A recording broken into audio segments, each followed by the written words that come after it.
सबसे बड़ी कवरेज, जनता की राय जनता के बीच, कौन होगा पक्ष और कौन होगा विपक्ष, चुनावी रण की बड़ी जंग, किसको मिलेगी टिकट, किसका होगा शासन भंग, कांग्रेस और बीजेपी, जेजेपी और एलएसपी और इनेलो अकाली दल, किसका होगा गठबंधन, किसकी होगी सरकार। आ रहे हैं हम आपके पास, वॉइस ऑफ हरियाणा, हरियाणा की आवाज।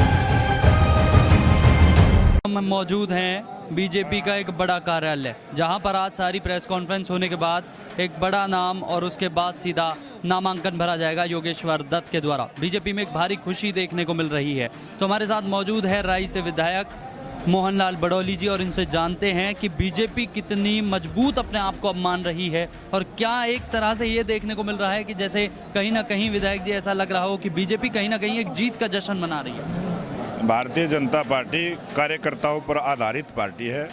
इसमें कार्यकर्ता काम करता है, बूथ स्तर का कार्यकर्ता चुनाव लड़ता है। और आप इस चुनाव में देखेंगे, इसमें 2-3 मुद्दे ही इस चुनाव में रहने वाले हैं कि देश के लिए कौन काम कर रहा है, किसानों के लिए कौन काम कर रहा है, बेरोजगार भाइयों के लिए कौन काम कर रहा है, जितनी भी समस्याएं हैं इस बड़ौदा विधानसभा की, उनको हल करने के लिए कौन काम कर रहा है। जो पार्टी ने योगेश्वर दत्त को उम्मीदवार दिया है, इन्होंने बहुत सारे काम ऐसे किए हैं। और आप जिस भी गांव में देखोगे, आपको विकास का काम चलता हुआ दिखाई देगा, सड़कें बनती हुई नजर आएंगी।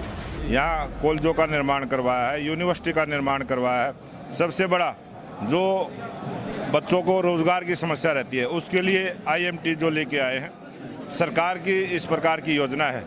और सरकार ने, भारतीय जनता पार्टी ने एक ऐसे युवा चेहरे को उतारा है जिसने देश के नाम को रोशन किया है, अपने गांव के, अपने क्षेत्र को नाम रोशन किया है। और अब राजनीति में सेवा के भाव को लेकर जिस प्रकार से योगेश्वर भाई को पार्टी ने आशीर्वाद देकर भेजा है, मुझे लगता है कि बड़ौदा विधानसभा की जनता विकास के साथ रहेगी और सच्चाई का साथ देगी। कांग्रेस पार्टी ने जिस प्रकार से किसानों को झूठ बोलकर गुमराह करने का काम किया है, उस झूठ की पोल को खोलेंगे और भारतीय जनता पार्टी कमल का फूल खिलाने का काम यहाँ की जनता करेगी। विधायक जी, एक बहुत ही बड़ा सवाल कि पहले भी एक बार योगेश्वर दत्त को मौका मिल चुका है, एक बार फिर बीजेपी ने अपना भरोसा जताया है, क्या कुछ उम्मीदें हैं और क्या कुछ नहीं?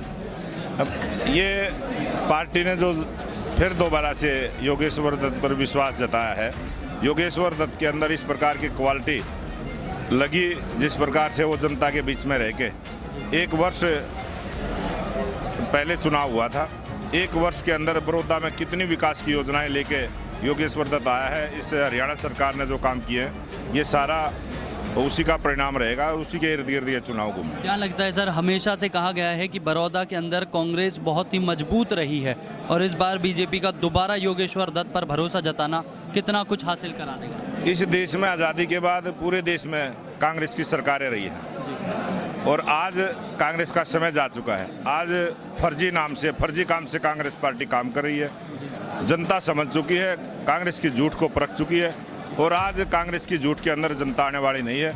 आज जनता सच्चाई का साथ देगी और कमल का फूल यहाँ से खिलेगा।